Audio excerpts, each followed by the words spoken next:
PHP ফুল ফর্মটা কি?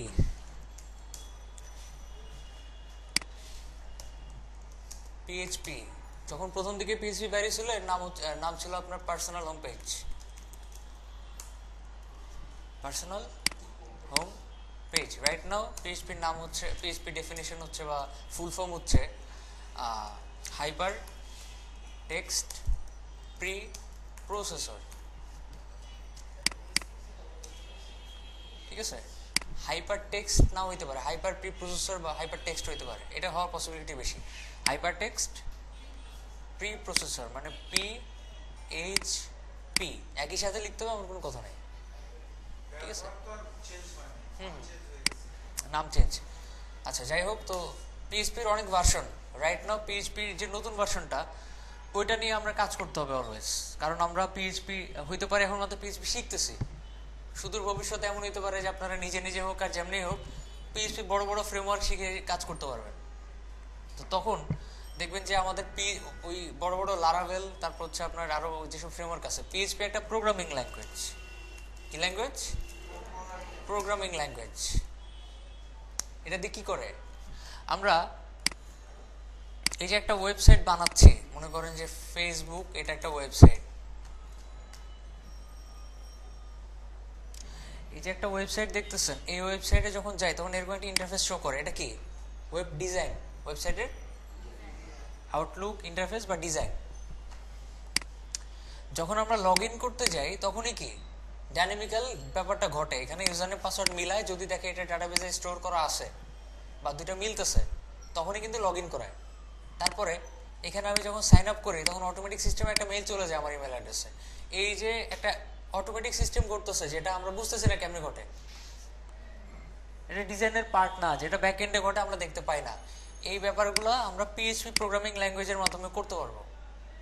ঠিক আছে, আরো অনেক প্রোগ্রামিং ল্যাঙ্গুয়েজ আছে, বাট পিএইচপিটা বর্তমানে ওয়েব বেসড ল্যাঙ্গুয়েজের মধ্যে সবচেয়ে পাওয়ারফুল। ঠিক আছে, আচ্ছা তো পিএইচপি ফুল ফর্ম তো বললাম। এবার পিএইচপিতে কিছু শর্ত বলি আপনাদেরকে। আমরা পিএইচপি শিখব, we have started learning PHP. কিছু কন্ডিশন মুখে বলি। একটা লোক পিএইচপির অনেক কিছু জানে, তার মাথায় আছে, কিন্তু সে লিখতে গেলে ইনস্ট্যান্ট কিছু মাথায় আসে না, কোত্থেকে কি করবে। আরেকটা লোক পিএইচপি এতই প্র্যাকটিস করে যে সে খুব কম জানে, কিন্তু যেটাই জানে সেটা খুব ভালোভাবে অ্যাপ্লাই করতে পারে। এখানে দাম বেশি কার? যে লোকটা ভালোভাবে অ্যাপ্লাই করতে পারে তার। আপনারা যত বেশি জানেন না কেন, মানে যত কমই জানেন না কেন বা যত বেশি জানেন না কেন, জিনিসগুলো হাতে রাখতে হবে, শুধু মাইন্ডে রাখলে হবে না, যাতে ইনস্ট্যান্ট কিছু বানাইতে গেলে মাথায় চলে আসে, এটা এভাবে করে। বুঝতে পারছি? যত বেশি লিখবেন তত বেশি জিনিসগুলো ইজি হয়ে যাবে, বুঝলেই হবে না। পিএইচপি বুঝা লাভ নাই, প্র্যাকটিসটা মেইন। আচ্ছা তো পিএইচপি নর্মালি কাজ করে না, যেরকম আমরা এইচটিএমএল ফাইল বানাই কিন্তু ওপেন করলে কিন্তু ব্রাউজারে শো করতেছে না, কিন্তু পিএইচপি ফাইল কিন্তু এভাবে শো করবে না। করবে, আমি ভুল বলছি, পিএইচপি ফাইল শো করবে, কিন্তু পিএইচপির ভিতরে যে কোডগুলো লিখবো এগুলো কাজ করবে না। সেই ক্ষেত্রে আমাদের পিএইচপির জন্য একটা সার্ভার লাগবে। এই যে আমরা একটা দেখতেছেন অটোমেটিক সিস্টেম, ধরে নেন যে আমরা কি করতেছি, চ্যাটিং করতেছি ফেসবুকে, একটা লোককে একটা মেসেজ পাঠাইছি, এটা কি অটোমেটিক তার কাছে ডাইরেক্ট চলে যাচ্ছে না, এটাকে সার্ভারে যাইতেছে।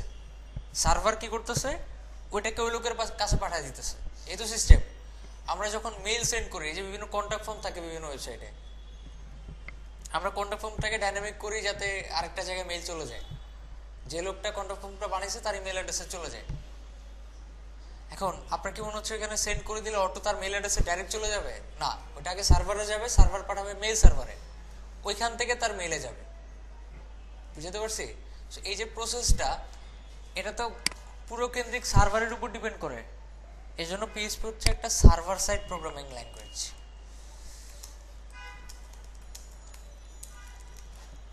যেটা সার্ভারের মাধ্যমে কাজ করে। এখন আমরা যেহেতু কোনো ডোমেন হোস্টিং নাই, সো কি সার্ভার ইউজ করব? Local server. আর লোকাল সার্ভারের জন্য একটা সফটওয়্যার ইউজ করব, ওয়াম্প। কি সফটওয়্যার? ওয়াম্প। জ্যাম্পও ইউজ করতে পারি, দুটোই ভালো।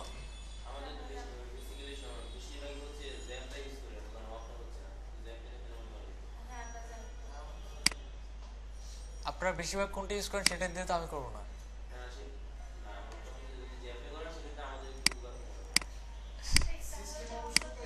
কেন ওয়াম ওয়াম দেখে দেখতে ইচ্ছা করতেছে না? আমি বলি আপনাকে, আপনি টোটালি রং ট্র্যাকে আছেন। একটা জিনিস আপনি জানেন, কখনো ওইটাতে বারবার হাঁটবেন না। আপনাদের অলরেডি আমি একবার বলছি 10, জিনিসটা আপনাকে বলা হলো যে দুইটা সংখ্যা যোগ করার জন্য, যোগ করে 10 বানানোর জন্য। আপনি জানেন 1+9 যোগ করে কত হয়। আমি দেখাই দিলাম আপনাকে 1+9 যোগ করলে কত 10 হয়। আপনি সারা জীবন যদি এটাই জেনে যান, কোনো লাভ নেই, আপনি ওই স্টেজ থেকে বাইরে হতে পারবেন না।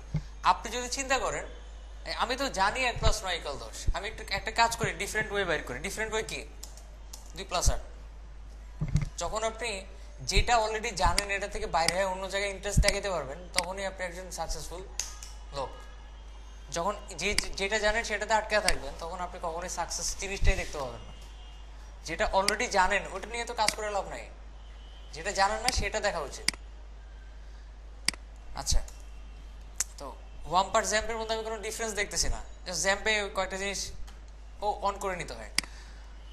ওকে, কোনো সমস্যা হচ্ছে ওয়াম্প দেখতে? আমি তো গত ক্লাসে ওয়াম্পই দেখালাম। আচ্ছা যাই হোক, তো ওয়াম্পের ভিতরে যাই। দেখেন এটি তো ওয়াম্পের ফোল্ডার। এখানে দেখেন একটা ফোল্ডার আছে BIN, দেখতেছেন? এই ফোল্ডারে আমরা কাজ করি বিভিন্ন ফোল্ডার করে। এই ফোল্ডারে কি থাকে? এই ফোল্ডারে দেখেন 3টা ফোল্ডার থাকে, অ্যাপাচি, MySQL, PHP।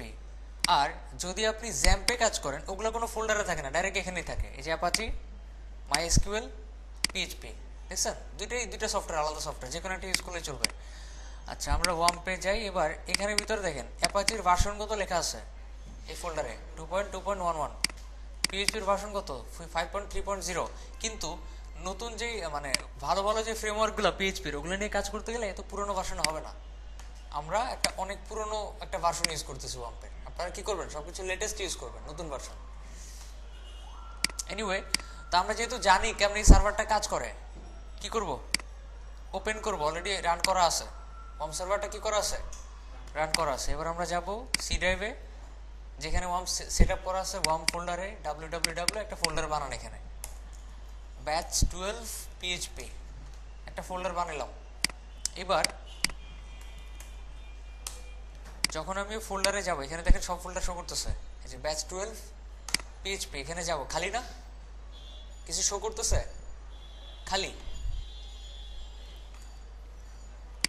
এবার আমি যদি এই ফোল্ডারের মধ্যে কিছু একটা রাখি, সাপোজ মনে করেন যে something.html, এবার একটা রিলোড দেন। কি আসতেছে? ফোল্ডার ফাইলটা দেখেন তো। আমাদের ফোল্ডারের পরে জাস্ট ফাইলের নামটা লিখতে হচ্ছে, তারপর আসতেছে ফাইলের আউটপুট, দেখতেছেন?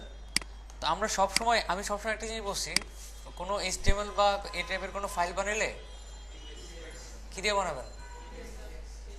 index.html দিয়ে বানাবেন। আচ্ছা এটা বোধহয় হ্যাং হয়ে গেছে, আমি একটা কাজ করি, কাটি।